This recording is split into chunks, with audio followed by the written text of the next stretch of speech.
Jangan lupa like, komen, dan subscribe channel YouTube TVRI Bengkulu dan nyalakan lonceng notifikasinya.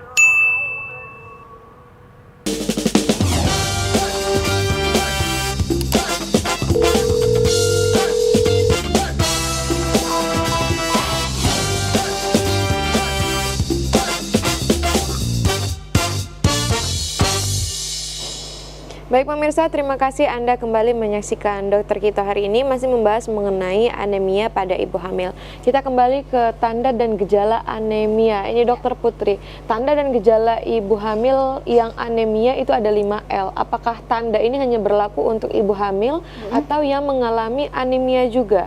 Ya, ini tanda untuk semua ya, semua yang mengalami anemia atau kurang darah biasanya dapat nih tanda ini: lemah, letih, lelah, lesu, lalai. Ya. Tidak hanya untuk pada ibu hamil saja. Ya, boleh dilanjutkan dokter. Ini tadi kita sudah bahas ya tentang gejala dan tanda. 5L ada lalai, lesu, lelah, letih, lemah karena tadi HB-nya kurang ya, atau tadi beberapa etiologi lain, ada hipervolemi, ada hipovolemi ya. Hipovolemi kurangnya darah, atau hipervolemi tadi ketika plasmanya atau cairannya itu lebih banyak daripada sel darah merahnya ya, jadi darahnya encer.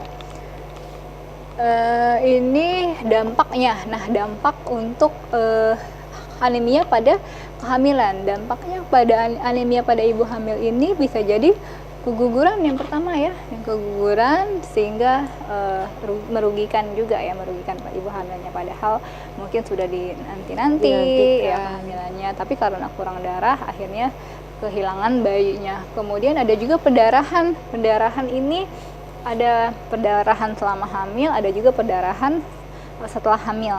Nanti akan dibahas di hari Kamis, pendarahan antepartum ya, pendarahan selama hamil, dan juga ada pendarahan setelah kehamilan karena kurangnya darah tadi ya. Kemudian ada bayi lahir prematur dan berat badan bayi lahir rendah tadi yang sudah disebutkan sebelumnya. Kalau berat badan bayi lahir rendah nanti efeknya jangka panjang juga ya, harus dikejar, harus benar-benar dikejar berat badannya, nutrisinya, karena takutnya kalau nggak kekejar, berat badannya kurang, tinggi badannya kurang, maka nanti kekurangan gizi juga akan bisa menimbulkan efeknya stunting takutnya ya.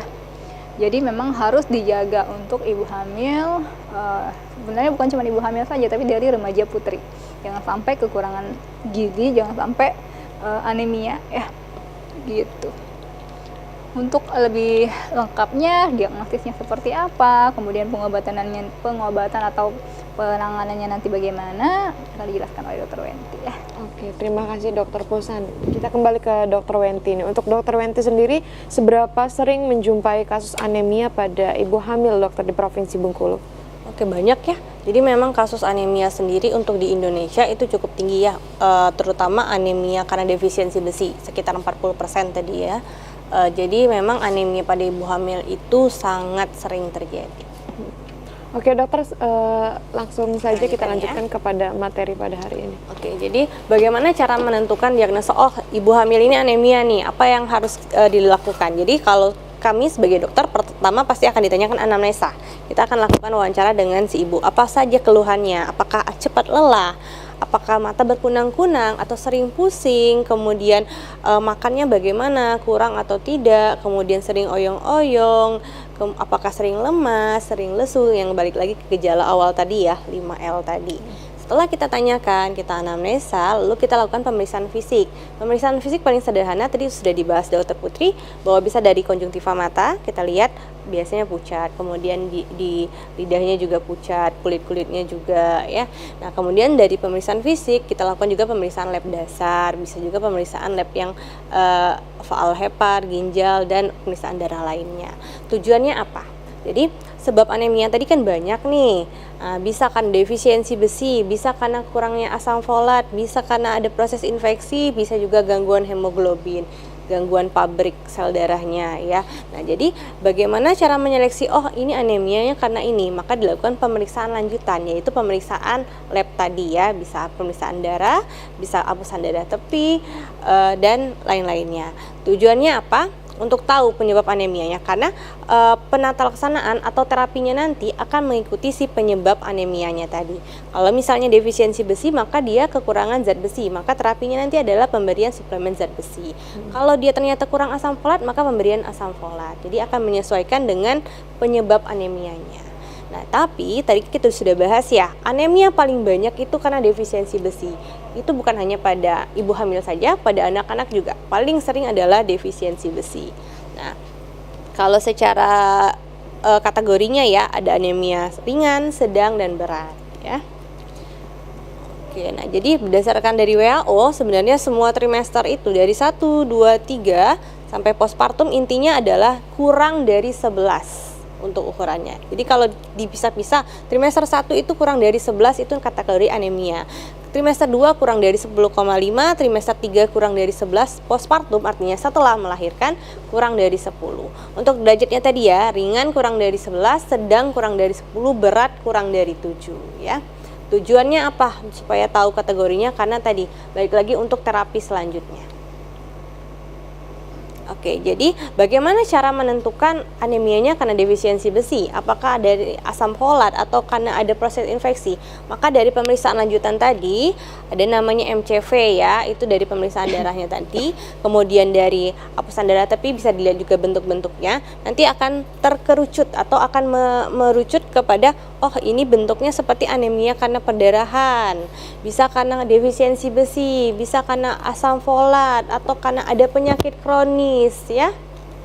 Jadi itulah tujuan pemeriksaan lanjutannya. Nah, kalau kita lihat dari mikroskop tadi ya, kalau untuk yang normal itu tentu keping darahnya akan sangat banyak, kemudian bentuknya bagus, besar ya. Kemudian kalau di anemia pasti dia akan berkurang, kecil, bentuknya warnanya juga pucat ya. Nah, pemeriksaan ini bisa dilihat di bawah mikroskop ya.